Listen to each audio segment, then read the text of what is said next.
Jay Crawford, Adam the Bull, Garrett Bush, Tyvis Powell, Jason Lloyd. Plus, ba-da-da-da-da, you're loving him, Mikey McNuggets. And so many big names, it would take me hours to say all of their names. The ultimate Cleveland sports show starts now. Booyah! Welcome to the Ultimate Cleveland Sports Show here on WKYC. Yes. Thank you for spending time with us. You get us for 30 minutes. I'm Jay Crawford. Over the next half hour, we're going to have our pre-written headlines for the Women's Final Four, which is in town this weekend, and the games tip off tonight. Bull. I'm Adam the Bull, and the Cleveland Guardians are off to a fantastic start. Who has the most exciting start of all the Guardians' young players? We'll talk about that in a bit. G.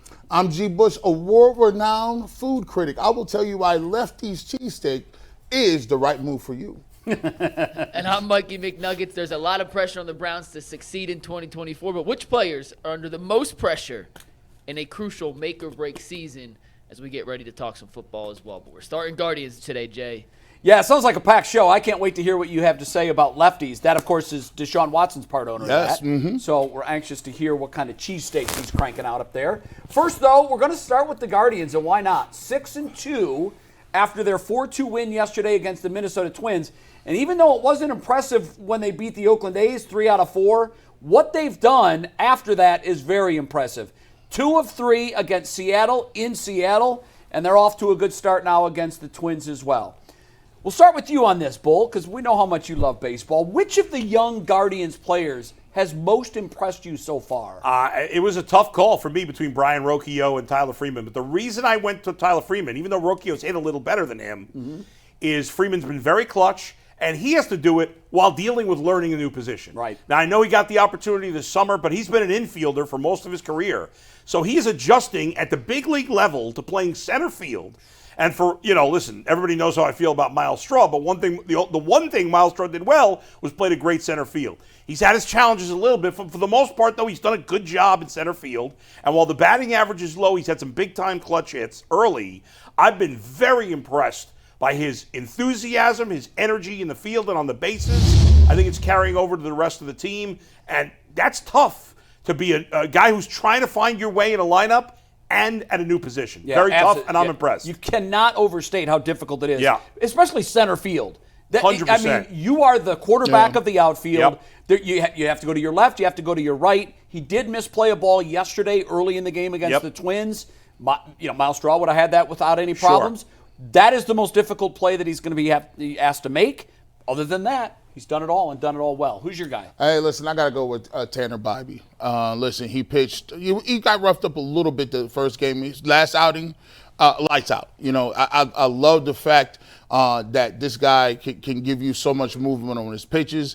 He has the sneakiest fastball in the game. Right, you look at him on the mound. You don't look like he's a guy that's going to blow it by you. Right, but he gets guys looking. He gets guys swinging. And when you have Gavin Williams being out, Tristan McKenzie is looking a little shaky. We don't know what's going on with his health. You're counting on the guy that's second or third in your rotation to have good outings. And I think he's a real big reason why the Guardians could potentially make a run. Because think about it, this guy is maybe third guy in the rotation, fourth guy. And if you can get a guy like him throwing the ball as well as he's threw last outing, I think the Guardians are in good shape if they can keep him throwing the baseball well. Bull, correct me if I'm wrong. I think of their 8 games, 7 of them have been quality starts. Mm-hmm. Yeah, even the only Carrasco one that wasn't for was him. McKenzie. Like, Carrasco gives up 3 runs in 5-6 innings. That's a win. You'll take it at this point in his career. You'll take it every time. Yeah, McKenzie's start was bad, and I think it was 2 because Bybee's first start was not very good either. Yeah, I can't remember. That's it. 6 out of 8, and we know the pitching is going to be there. Yeah, it will. The bullpen, I'm a little concerned about the bullpen, both injuries, health-wise and, I know Eli Morgan is going to work it out and figure it out, but he's had a rough time finding the strike zone early on. For me, you guys would probably raise your eyebrows at my answer, but because the question is he a young player? So I kind of said, well, you're young if you're under 30. I'm 58. I'm allowed to say that. Cut me some slack. I'm going with Shane Bieber because he hasn't just been great. He's been Cy Young Shane Bieber. I think he's got 21 strikeouts in 12 innings. Yeah. Think Crazy. about that. And one walk. And one walk. He's given up a handful of hits, hasn't allowed a run all year. So, we've got him at 1-0.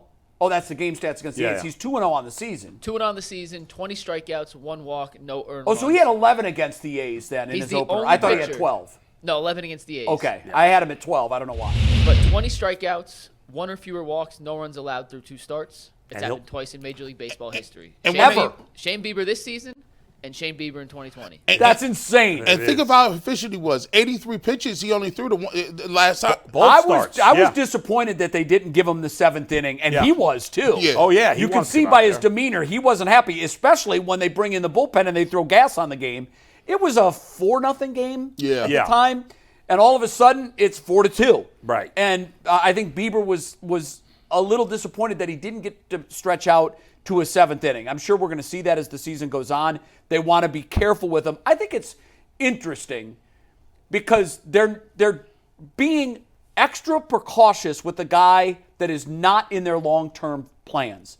And I think Yeah, that's Bieber true. should thank them for that. Yeah. I know in the moment when you're a Yeah, no, competitor, of course. you got to drag me off the pitcher's mound. Yeah. But I do think that it's respectful, and I hope other pitchers in the game look at it and say, the temptation is so great to stick with this guy that the other teams clearly can't figure out. Yet, for this, not just for the sake of this season for Shane Bieber, but they know that he's entering into free agency and he's ready. He's going to hit it big.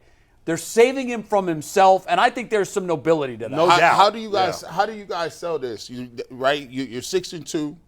If you go on a big streak where got the best record in the American League, and at the trade deadline you got Shane Bieber pitching this well, Oh, you keep him. I don't see a way you could get rid of him. In the No, you past, can't. You the don't. Guardians have traded him in players in situations like that.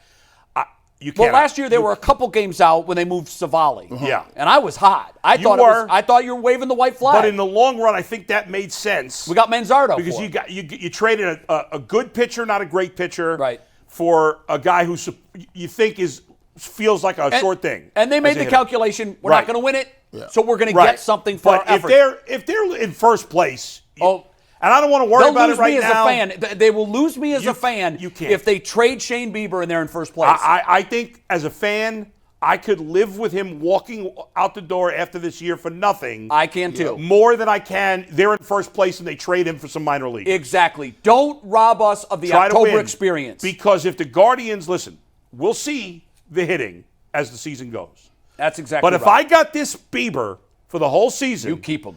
with hopefully a healthy Gavin Williams, who should be back in a couple of weeks, and Bybee. I'll leave McKenzie out for now because I don't know what he's going to be. I know. But the potential upside of a Bieber, Bybee, Gavin Williams top 3 in the playoffs can compete with anybody. I agree. And there's, to me, in the American League, in the National League, you got the Dodgers and Braves who are head and shoulders above everybody. They are.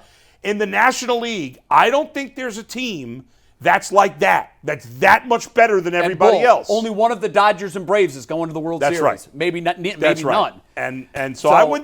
Roll the dice. I don't want to think about it right now. I don't either. And Yeah. you know what? We've supposedly got new ownership that helps out. Yeah. Sign him. If you love him that much, sign him to a That's contract. right. But at the very least, if he has to walk, he walks. You can't trade him in the middle That's of the season. exactly right. Yeah. All right. Besides Deshaun Watson, because I think we all agree Deshaun Watson is the pivotal player for the 2024 Browns season. Who other than Watson is the make or break player for the 24 season? To me, it's Jerry Jeudy, guys. okay. Sorry. To me, it's Jerry Jeudy because the Browns have been looking for the complement to Amari Cooper for a number of years here. Jerry Jeudy is the most talented wide receiver they have paired Amari Cooper up with, right? And even though he's been a disappointment in his first 4 years in Denver, it's not like he's been Elijah Moore, 400 yards. It's not like he's been Cedric Tillman and David Bell. I mean, he's been a adequate number 2 wide receiver. But the potential, and even if he is that, let's say he has what his average year was in Denver. That's still better than anything the Browns have gotten from the number 2 receiver. Right. But his potential is more. His potential is to be a legitimate, at the very least, a legitimate top 30 wide receiver on the back end. Maybe even a little higher than that. And if he can reach that potential, and he's been paid now, not crazy, but he's been paid, then the Browns offense can, obviously if Deshaun Watson's right, if Jeudy can play up to his capabilities with what we saw from Njoku last year and Cooper, and having Nick Chubb back, hopefully, even if it's not week 1, some point in the season, the Browns offense has the potential to be very special. But he's the biggest wild card in it, besides Watson. I think a guy that's kind of gone under the radar a little bit, they picked up his fifth-year options, is Jed Wills. He's had an up-and-down type career so far. Early in his career, he played pretty well his rookie season. He's had some down years, and then last year he was injured. They had to bring tackles in off the street. Obviously, Jed Wills was better than those guys, but we need to figure out whether Jed Wills is going to be your future left tackle. Is he going to be the guy that you plug and play, or do you need to get back on the market and find somebody else? I think that right now in the position, you got 3 tackles. You got Conklin, who is always injured, but they did give him an extension. You got DeJuan Jones, who I believe could possibly be, still in my mind, your future left tackle. And you got Jed Wills. You need to find 2 guys to play 3, 2 guys, or out of those 3, 2 guys to start in those positions. So I think it's a big one for Jed Wills. If he can come out and play well, I think they may extend him. I think they may just say, okay, we got a guy. But if not, look for them to try to find a guy and draft a tackle this year and possibly free agency. Interesting. I didn't even consider Jed Wills, but when you make that case, I will agree with this. Yeah. He's pivotal to their success. Yeah. He's got to be the best Jed Wills that we've seen so far. For me, I thought this was easy. It's got to be Nick Chubb. Nick Chubb is still the engine to this offense. And I know that it's a passing league, and I get all of that, but you're going to have a formidable running game, because right now, when you look at what the Browns have, it feels like they're going to throw it 80% of the time. Mm-hmm. You can't win that way in the NFL. If you're throwing 80% of the time and teams know it's coming, you're going to lose. So for my money, if Nick Chubb gets back to anywhere near the pre-injury Nick Chubb, I think this Browns team, you can make the argument that they've got the most well-balanced offense in the NFL, or in the AFC. Because if Deshaun Watson, that's assuming Deshaun Watson gets back to Houston Deshaun. You've got Cooper. I do think Judy's going to have a much better season. I think more than anything, he just needed to change the scenery. Yeah, things got sideways quick in Denver, and it was never good there for him. Nope. My concern is he's a problem child. I know Mark Schlereth. I know some of these guys that have really big beefs with him, and I trust what they say. Hopefully it was just poison soup in Denver, and he's going to be fine now that he gets out. But for me, give me a Nick Chubb, typical Nick Chubb season, and I think this offense is going to be very, very difficult to stop. Let's change gears. We've done Guardians. We've done Browns. Next is Cavs. Big weekend for them. I know. When I see them in the rundown, I used to get excited because I was so pumped for April. Now it's like, oh, God, what's going to happen? They get the Lakers and the Clippers back-to-back this weekend. Tomorrow the Lakers, Sunday they get the Clippers. If they come out and they look good against 2 playoff teams, I know the Clippers are in the 9 right now, or the Lakers are in the 9. I think the Clippers are in the 4 or the 5. Yeah, 4. These are two playoff teams. Two playoff teams. If they look good against both and come out with 2 wins, does it change the way you think about this team going into the playoffs? Because right now we're all sour on them. Yeah. No. I don't feel the same about the team. You look at the makeup of the team, and I'm starting to really question whether or not they have the right pieces and parts to even be contenders in the Eastern Conference. Darius Garland just does not look like he just doesn't look right. He looks like, he looks like a shell of himself. The one bright spot is Evan Mobley's been more aggressive. He looks like he's taking more threes, outside shots. But the problem is Donovan Mitchell. Donovan Mitchell is playing on one leg. It's obvious. He doesn't have the explosiveness. He can't get by anybody. And you can tell he's laboring out there. Without Donovan Mitchell, the best thing that happened was him being out and proving to people in Cleveland that they thought that, okay, if Donovan Mitchell just walks and goes away in free agency, we still have Garland and Mobley and Allen, and we'll still be able to pedal, and we'll still be able to be contenders. We've seen that that's not the case. They're not.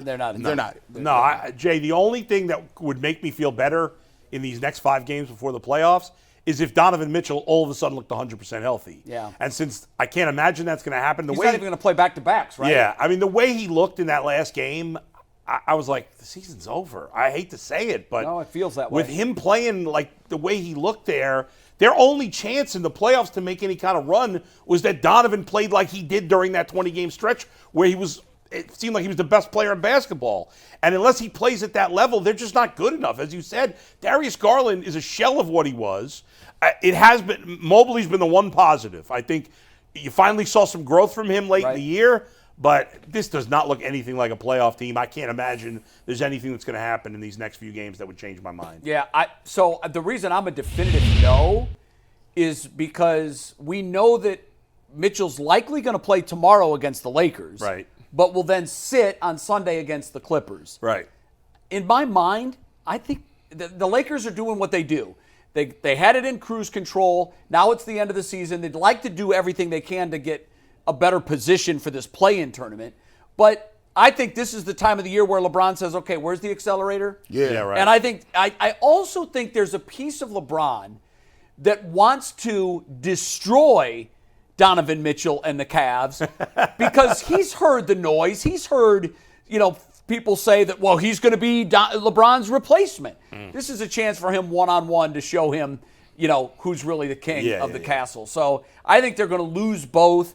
And to your point, if he miraculously looks like pre-injury Donovan Mitchell, then I'm automatically going to change my mind. But right now, I think it's one and done again for our Cleveland Cavaliers. We're taking our first break. When we come back, G. Bush puts on his food critic hat.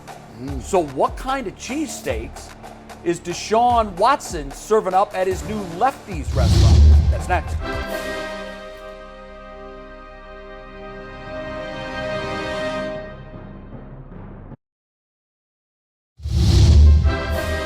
Welcome back to the Ultimate Cleveland Sports Show. G. Bush, you had an interesting day yesterday. Tell us about it. Yeah, man. Went out to Lefties Cheesesteaks. I had to check out Deshaun Watson.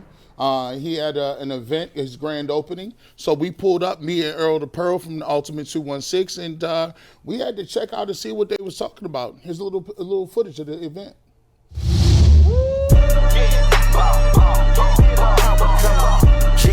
Deshaun Watson opening up a restaurant. You got to support 216 in the building. We're going to see if he got some good food. We're going to see if he got some good service. And most of all, we're going to see how the people of Cleveland feel about it. It's a barbershop, UCSS, all that and more.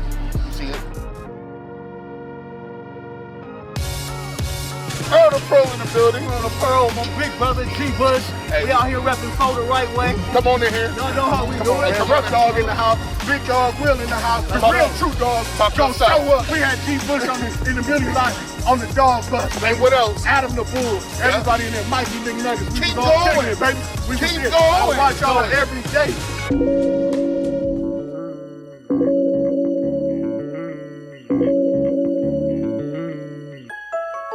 Shout out to Deshaun Watson. He got it popping out here. He got the music going. He got family. He got friends out here. He's out here doing his thing. And we out here supporting. Can we get a shout out? Tomorrow's his birthday. He's special. Happy birthday. Can you say? What's your name? London. Happy birthday, London. Thank you. Yes, sir. G. Bush, WKYC. I like cheesesteaks. Cheesesteak. Best cheesesteak in the world right here. Best cheesesteaks in the world. Hands down. What made you want to support the inner city? This is big. You see the people showing love out here. It's deep. What made you pick this location? It was just the best location for people to be able to see the brand. We want to be able to be right in the center, as close as possible to everyone in the city, so they can come by and see, get some good food, some good fellowship, and just support the city. We appreciate you.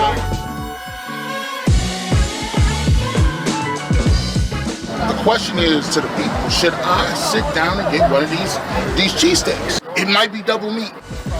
I think we might have to sit down and see me actually get into it. We're going to see. So what'd you eat? So listen, it's a great shout out to them. We had some people around, so I ordered food for everybody. I ordered, not everybody. That's true. Just, There was not everybody. Not everybody. There was rumors that G ordered a ton of food. But I did order a ton of food for a ton of people. So Yeah. we had to have the cheesesteak, which was awesome. Yeah. They ordered it hot and ready. He even has corned beef. So shout out to him. Oh, wow. He has to have the lay of the land. Now we waiting on the Polish boy. We're waiting Is that on coming? That is coming on the menu. Good. We also spoke to the mayor of Cleveland Heights. He was in the building. Really? We talked to him. He talked about how we got that. I think that's coming on the Ultimate 216. Talked about how they chose that location. 1 to 10, how was the sandwich? 1 to 10, I'm going to give it a 9.2. The only reason that I didn't give it a 9.5 was because I didn't have my lettuce. They ran out of lettuce. It was so packed in there. Oh, nice. They were doing it big. So they were a little short on that. The key with the cheesesteak is it juicy. Oh, listen, Like- the cheesesteak was like, it was almost so much. It was so much cheese on there. It was slimy cheese. I wow. loved it. I was like, man, you always can tell what a great cheesesteak tastes like by the grease. You got to have grease on the wrapper. Don't have no vegetarian stuff on here. I need cheese. I need it coming out the pack. And it had wings. We had a great time, great service. And coming up on Wednesday, if you guys check out the Ultimate Cleveland Sports Show on YouTube, we will be showing the full-length video. We got about a 10-minute video that'll be airing on Wednesday, so you guys can come over, check it out, and we'll give you the behind-the-scenes look. Very good. Of But you Lefties. strongly recommend this restaurant. Oh, You liked listen, it. get down there. Get down there. Very good. Trust me. I like it. I like to hear it. I like to hear it. All right, we're going to take a break. Or do you want to do something else, Mike? I before we do hit got to do commercial? one thing real quick because we're on WKYC, but We we're are. not just a 2-hour YouTube show Monday through Friday. We also have these breakout umbrella programs. Yes. Which Let's we talk got to about remind those. the good people out. If you just want simply Browns coverage, just Browns, well, G. Bush every Monday and Friday has you on the Ultimate Browns Show. If you want just Guardians, we have the best Guardian show in the entire market.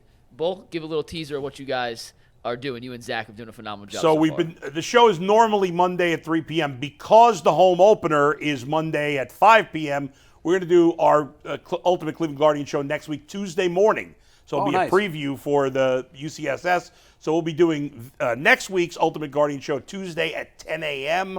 We'll break down the end of the road trip and the start of the homestand, and we'll talk about the opener. We're having a lot of fun doing it. The 33 minutes flies by too fast. It does. It goes quickly. And then the Cavs? The Cavs, there's not a lot to talk about on the positive side with the Cavs right now, but Jason and myself are still doing it every week on Tuesdays. A new episode will be coming out this Tuesday. And if you like sports culture, you just saw Earl the Pearl in the Lefties video. He does the Ultimate 216 show every Thursday. So make sure you guys tune in if you want specialized content outside and on top of our 2-hour daily YouTube show for the Ultimate Cleveland Sports Show. The Ultimate Cleveland Sports Network is growing. That's is. all we can say. Yes. And that's a big testament to you guys. Thanks for watching. Taking a break. When we come back, it's one of our favorite segments. We write the headlines before the games. What happens in this weekend's Final Four here in downtown Cleveland? Find out next.